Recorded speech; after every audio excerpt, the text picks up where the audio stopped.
많은 분들이 가장 궁금해하시는 부분은 소미의 정체일 것 같습니다. 그래서 소미에 대해 다양한 의견들이 나오고 있는 상황인데요. 그중 가장 많이 언급되는 의견은 소미가 해숙의 시어머니일 가능성이라는 것입니다. 그 다음으로는 낙준과 해숙의 유산된 딸이라는 설정이 가장 주목받고 있죠. 개인적으로는 후자의 가능성이 더 높다고 생각하는데 그 이유에 대해 몇 가지 말씀드리고자 합니다. 우선 저승으로 향하는 지하철에서 낙준이 소미를 만나고는 무조건 구해야겠다는 감정을 느낀 장면부터가 심상치 않았습니다.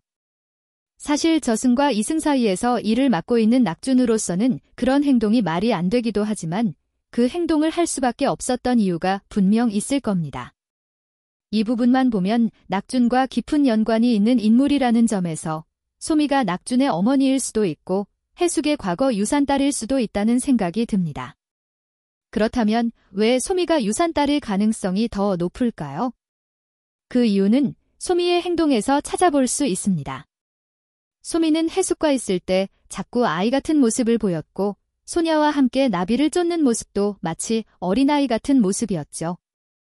또한 소미는 사람들을 보면 도망가지만 소녀에게는 도망가지 않고 함께 놀았다는 점에서 아이와 고양이처럼 두려움 없이 놀 수 있는 모습을 보여준 것 같습니다. 소미는 원래 드라마에 없었던 캐릭터로 한지민 배우를 위해 새롭게 추가된 인물입니다. 그렇기 때문에 그 정체가 무엇이든지 간에 앞으로의 전개에서 중요한 역할을 할 인물임에 틀림없습니다. 이제 곧 지옥으로의 해숙 이야기 전개가 시작될 텐데 그 과정에서 소미가 영애를 마주하고 소미가 영애가 아님을 알게 될 상황도 매우 흥미로울 것 같습니다. 그 장면은 붉은 안개로 가득한 지옥에서 시작됩니다. 혼란스러운 사람들 속에 해숙이 등장하며 지옥의 기운을 느끼고는 굴복하지 않겠다고 다짐하며 걸어갑니다. 그때 익숙한 목소리가 들리고 고개를 돌린 해숙은 영애를 발견하게 됩니다. 영애는 땀에 젖은 얼굴로 해숙에게 달려와 해숙을 끌어안으며 말합니다. 사장님이 왜 여기 계세요? 사장님은 천국에 있어야죠. 왜 여기에 있나요? 이게 무슨 일이에요? 영애는 해숙의 얼굴을 바라보며 오열합니다. 해숙은 영애의 어깨를 잡고 물어봅니다. 너는 왜 여기에 있는 거야? 왜 죽었어? 혹시 사고를 당했니? 영애는 고개를 숙이고 흐느끼며 대답합니다. 사장님이 없는 이승은 저에게 지옥 같았어요. 사장님이 떠난 후로 매일이 고통이었죠. 제가 뭐 할 수 있었겠어요? 아무것도 할 수 없었어요. 사장님이 제 삶의 희망이었는데. 해숙은 입술을 다물고 영애를 바라보며 말합니다. 영애야, 그게 무슨 말이야? 너 때문에 내가 더 미안해지잖아. 너 이렇게까지 할 필요 없었어. 내가 너한테 뭐라고 했어? 강하게 살아야 한다고 했잖아. 지금 후회해도 소용없어. 우리 다시 천국으로 돌아갈 수 있도록 노력하자. 영애는 눈물을 닦으며 고개를 끄덕입니다. 네, 사장님. 같이 해봐요. 우리 같이 천국으로 가요. 사장님이 천국에 가면 저는 뭐든지 포기하지 않을게요. 두 사람은 손을 잡고 지옥의 길을 걷기 시작합니다. 그 후 화면은 지옥의 거리로 넘어갑니다. 사람들로 북적이고 모두 무표정하거나 절망적인 표정을 짓고 있습니다. 해숙과 영애는 선행 포인트를 모으기 위해 분주히 움직입니다. 사람들에게 미소를 짓거나 넘어지는 노인을 부축하려 하지만 사람들은 무표정하게 그들을 바라보다 아무 말 없이 사라집니다. 영애가 한숨을 쉬며 말합니다. 사장님, 여기 사람들은 고마움이 뭔지 몰라요. 이런 것들로 천국에 갈 수 있을까요? 헛된 일이잖아요. 해숙은 고개를 끄덕이며 대답합니다. 그래도 해야 해, 뭐라도 해야지. 천국 가는 길은 이 길밖에 없어. 포기하면 우리 둘 다 끝이야. 영애는 고개를 끄덕이며 말합니다. 알겠어요, 사장님. 저도 열심히 해볼게요. 그런데 사장님, 남편분도 여기 있을까요? 해숙은 잠시 멈추며 말합니다. 고학준이라면 나를 찾아올 수도 있겠지만 걱정 마. 우리가 먼저 천국에 가면 문제 없을 거야. 영애는 미소를 지으며 대답합니다. 사장님 말씀 덕분에 힘이 나네요. 그 후 두 사람은 다시 걸음을 내딛습니다. 그 시각, 천국은 고요한 빛으로 가득합니다. 소미는 언덕 위에서 구름바다를 바라보며 불안한 표정을 짓고 있습니다. 해숙이 지옥에 갔다는 소식을 들은 소미는 마음이 불편해졌습니다. 소미는 가슴에 손을 얹고 숨을 고르기 시작합니다. 왜 이렇게 불안하지? 사장님이 없어서 그런 걸까? 소미는 혼잣말로 중얼거리며 이어서 말합니다. 영애. 그 이름이 자꾸 떠올라. 맞아, 내가 영애였던 게 확실해. 소미의 눈빛이 날카롭게 변합니다. 결심한 듯 소미는 천국지원센터로 향합니다. 센터장은 서류를 정리하고 있는데 소미가 급히 들어와 말합니다. 센터장님, 제가 바로 지옥으로 갈 방법이 있을까요? 센터장은 놀라며 묻습니다. 왜 그런 위험한 선택을 하려는 거죠? 천국에서 잘 지내고 있지 않아요? 소미는 주먹을 쥐며 말합니다. 우리 사장님이 지옥에 갔어요. 그래서 제가 그냥 있을 수 없어요. 낙준 씨도 거기 갔다는 거예요. 제발 도와주세요. 꼭 지옥에 가야 해요. 빨리 가서 사장님을 찾아야 해요. 센터장은 소미의 말을 듣고 잠시 고개를 돌려 생각에 잠겼습니다. 그녀는 소미가 말하는 상황을 이해할 수 없었지만 그 눈빛에는 진지함이 가득해 보였습니다. 결국 센터장은 천천히 입을 열었습니다. 소미 씨, 지옥으로 가는 것은 굉장히 위험한 일이에요. 천국에서의 삶을 버리고 지옥으로 가는 것은 그만큼 큰 대가를 치러야 한다는 의미입니다. 천국에서 당신의 역할이 이미 중요한 상태라면 그 자리를 떠나는 것은 많은 사람들에게 영향을 미칠 수 있습니다. 하지만 만약 당신이 그렇게 결심했다면 제가 어떻게든 도와주겠어요. 소미는 눈을 빛내며 고개를 끄덕였습니다. 그럼 빨리 도와주세요. 저는 사장님을 찾아야 해요. 사장님이 지옥에 가셨다면 저도 함께 가야 해요. 낙준 씨도 거기 있다는 걸 알고 있어요. 그를 찾아야 해요. 센터장은 잠시 침묵한 후 책상에서 서류를 몇 장 넘기며 말했다. 지옥으로 가는 방법은 두 가지가 있어요. 첫 번째는 지옥의 문을 통해 직접 들어가는 방법입니다. 하지만 이 방법은 매우 위험하고 그 안에서 무언가를 잃어버릴 수도 있어요.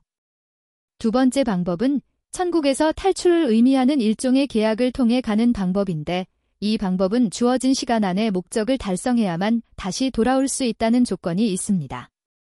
소미 씨가 말한 대로 사장님과 낙준을 찾는 것이라면 첫 번째 방법을 사용할 수 있지만 그 대가를 충분히 감수할 준비가 되어 있는지 다시 한번 생각해봐야 합니다. 소미는 잠시 생각에 잠겼습니다. 그녀의 마음속에서는 해숙과 낙준을 만나야 한다는 강한 의지가 가득 차 있었지만 그 대가가 무엇일지는 아직 확신할 수 없었습니다. 그러나 그녀의 결심은 이미 굳어진 상태였기에 그 길을 선택할 수밖에 없었습니다. 저는 준비가 되어 있어요. 제게는 그만큼 절실한 이유가 있어요. 사장님이 없으면 저는 아무것도 아니에요. 낙준 씨도 함께 있어야만 해요. 저는 그들을 찾고 그들과 함께 다시 천국으로 돌아가고 싶어요. 제발 도와주세요. 센터장은 소미의 눈빛을 똑바로 바라보며 그 결연한 의지를 읽었습니다. 그리고는 고개를 끄덕이며 말했다. 좋아요. 그렇게 결심했다면 제가 지옥으로 가는 문을 열어줄 수 있습니다. 다만 한 가지 경고를 해야 할 부분이 있어요. 지옥에 들어가면 당신은 그곳에서 아무런 힘도 기억도 없는 상태로 시작할 수 있습니다. 그곳에서의 시간은 현실과는 다르게 흘러가니 정신을 차리고 조심해야 합니다. 이 경고를 명심하세요. 소미는 그 경고를 충분히 이해한 듯 고개를 끄덕였습니다. 그녀의 마음속에는 이미 떠날 준비가 되어 있었습니다. 그 순간 센터장이 손을 들어 올리며 말했다. 자, 이제 준비가 되셨다면 제가 문을 열겠습니다. 마음속으로만 원하시면 문은 열리지만 그 문을 통과하는 순간 모든 것이 달라질 것입니다. 당신이 누구를 찾고자 하는지, 어떤 결단을 내릴 것인지 스스로의 책임입니다. 소미는 잠시 그 말을 되새긴 후 굳은 결심으로 대답했습니다. 저는 사장님과 낙준 씨를 찾아야 해요. 그들이 있는 곳이 어디든 제가 그들을 찾을 거예요. 그러니 제발 문을 열어주세요. 센터장은 고개를 끄덕이며 손을 내밀었습니다. 그 손이 책상 위에 특별한 아이템을 만지자 천국의 문이 열리는 듯한 기운이 느껴졌습니다. 문이 열리면서 차가운 바람이 소미의 몸을 스쳤고 그녀는 그 바람 속으로 한 걸음 내딛었습니다. 그 순간 소미는 순간적으로 몸이 가벼워짐을 느꼈습니다. 고요한 빛과 함께 천국의 풍경이 점차 흐려지며 어둡고 음침한 기운이 감도는 지옥의 분위기로 변해갔습니다. 소미는 눈을 감고 한숨을 내쉬며 마음속으로 다짐했습니다. 나는 반드시 해숙을 찾고 낙준을 찾아서 다시 천국으로 돌아갈 거야. 지옥에 발을 내딛자마자 소미는 자신이 이전에 알던 모든 것이 사라진 것 같은 느낌을 받았습니다. 그곳은 완전히 다른 세계였습니다. 차가운 공기와 함께 고요한 분위기가 지배하는 곳에서 사람들은 무표정하게 걸어가고 있었고 거리마다 붉은 안개가 자욱하게 끼어 있었습니다. 이곳에서 무엇을 해야 할지, 어디로 가야 할지 알 수 없었지만 소미는 단 하나의 목표만을 가지고 있었습니다. 사장님과 낙준 씨를 찾아야 해. 그때 앞쪽에서 한 남자가 다가왔습니다. 그의 얼굴은 희미하게 보였지만 소미는 직감적으로 그가 낙준임을 알았습니다. 낙준은 고요한 표정으로 소미를 바라보며 다가왔습니다. 소미 씨, 정말 여기까지 왔군요. 소미는 그 말을 듣고 마음속에 큰 파동을 느꼈습니다. 낙준이 그녀에게 다가오자 그녀는 조용히 말했다. 낙준 씨, 사장님을 찾을 수 있을까요?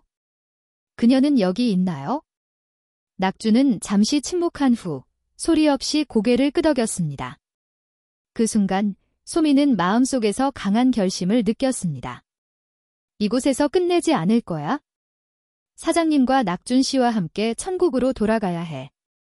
그들이 나아가는 길에는 아직도 많은 어려움이 기다리고 있겠지만 소미는 그 길을 걸어갈 준비가 되어 있었습니다. 두 사람은 계속해서 길을 걸어가며 지옥의 골목을 지나갔습니다.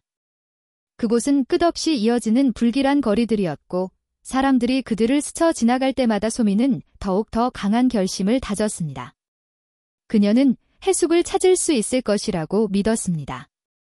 그곳에서의 고통과 절망 속에서도 해숙은 반드시 그들을 기다리고 있을 거라고 생각했습니다. 그 순간 낙준이 소미에게 말했다. 이 길이 끝나면 우리가 원하는 것을 찾을 수 있을까요? 소미는 낙준을 바라보며 미소를 지었습니다. 우리의 결단이 중요한 거예요. 우리가 포기하지 않으면, 끝까지 싸운다면 우리는 반드시 해숙을 찾을 수 있을 거예요. 그리고 다시 천국으로 돌아갈 수 있을 거예요. 소미와 낙준은 다시 한 걸음씩 걸어갔습니다. 그들의 길은 험난하고 아직 많은 난관이 있을 것입니다. 그러나 소미의 마음속에는 하나의 확신이 있었습니다. 해숙을 찾을 수 있다면 모든 고통과 절망을 이겨낼 수 있을 거라는 믿음이었습니다.